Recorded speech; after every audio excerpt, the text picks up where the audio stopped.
이 표정, 당신을 무시하고 있다는 신호입니다. 여러분, 혹시 이런 경험 있으신가요? 누군가와 대화를 나누는데 뭔가 이상한 느낌이 드는 거예요.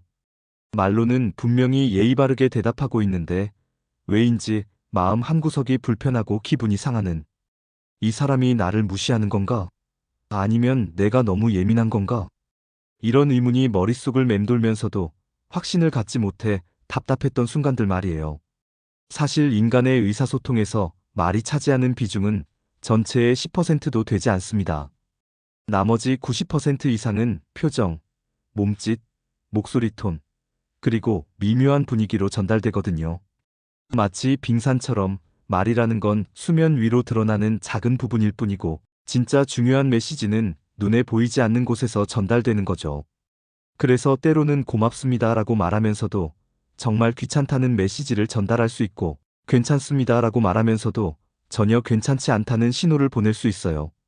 오늘은 이런 미묘하지만 강력한 무시의 신호들을 함께 읽어보면서 우리가 어떻게 대처해야 할지 이야기해 보겠습니다. 왜냐하면 이런 신호들을 제대로 읽을 수 있다면 불필요한 상처를 피하고 더 현명하게 인간관계를 이어갈 수 있거든요. 첫째, 시선의 언어를 주의 깊게 살펴보세요. 눈은 정말 마음의 창이라는 말이 있죠. 진심으로 상대방을 존중하는 사람은 대화할 때 자연스럽게 눈을 마주치게 됩니다. 하지만 무시하는 사람들의 시선 패턴을 보면 정말 다양한 형태로 회피하려고 해요. 어떤 사람은 대화 중에 계속 휴대폰을 들여다보거나 시계를 확인하거나 주변 사람들을 둘러보면서 마치 더 중요하고 흥미로운 일이 어딘가에 있는 것처럼 행동해요. 또 어떤 사람은 눈은 마주치지만 그 눈빛이 완전히 공허해요. 마치 유리창 너머로 바라보는 것처럼 상대방을 관통해서 그 뒤쪽 허공을 보는 듯한 그런 시선이죠. 이런 시선을 받으면 내가 투명인간이 된 것 같다는 느낌을 받게 돼요. 특히 중요한 이야기를 하고 있을 때 상대방이 계속 다른 곳을 보고 있다면 그건 분명한 무시의 신호예요. 당신이 하는 말은 내 관심을 끌 만큼 중요하지 않다는 메시지를 비언어적으로 전달하는 거거든요.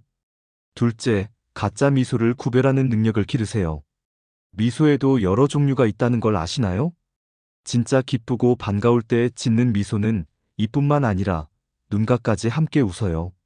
눈가에 주름이 잡히고 눈이 반달 모양으로 좁아지면서 전체 얼굴이 환하게 밝아지죠. 하지만 사회적인 예의나 상황상 어쩔 수 없이 짓는 가짜 미소는 입 주변 근육만 움직입니다. 마치 마네킹의 미소처럼 기계적이고 차가워요. 더 심한 경우에는 미소를 지으면서도 눈은 완전히 차갑게 식어 있어요. 이런 표정을 보면 정말 소름이 돋을 정도로 어색하고 불편한 느낌이 들죠. 가끔 드라마나 영화에서 보는 소름 끼치는 미소가 바로 이런 거예요. 입은 웃고 있는데 눈은 전혀 웃지 않는 그런 오싹한 표정이죠. 일상에서도 이런 가짜 미소를 보게 되면 상대방이 나에게 진심이 아니라는 걸 직감적으로 알 수 있어요. 셋째, 고개와 턱의 각도를 관찰해 보세요. 사람들이 상대방을 어떻게 생각하는지는 고개 각도에서도 드러나요. 존경하고 좋아하는 사람과 이야기할 때는 자연스럽게 고개를 앞으로 기울이면서 상대방에게 집중하게 됩니다. 하지만 무시하거나 우습게 여기는 사람에게는 고개를 뒤로 젖히면서 턱을 살짝 치켜들어요. 이런 자세는 무의식적으로 내가 너보다 위에 있다는 우월감을 표현하는 거예요. 마치 왕이 신하를 내려다보는 것 같은 그런 거만한 자세죠.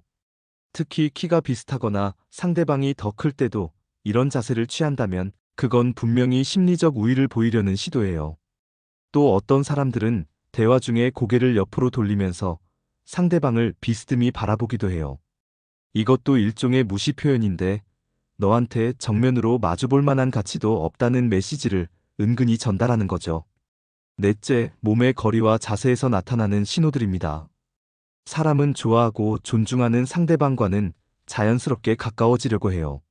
몸을 앞으로 기울이거나 손을 앞으로 뻗어 제스처를 하거나 전체적으로 열린 자세를 취하죠. 하지만 무시하거나 불편하게 생각하는 상대방에게는 반대 반응을 보입니다. 팔짱을 끼고 몸을 뒤로 빼면서 물리적 거리를 최대한 멀리 두려고 해요. 이런 자세는 나와 너 사이에는 벽이 있다는 걸 몸으로 표현하는 거예요. 팔짱을 낀 채로 몸을 뒤로 기대는 자세는 특히 강한 거부감이나 무시를 의미해요. 너의 말을 들을 준비가 전혀 되어 있지 않다. 나는 너와 교감하고 싶지 않다는 메시지를 전달하는 거죠.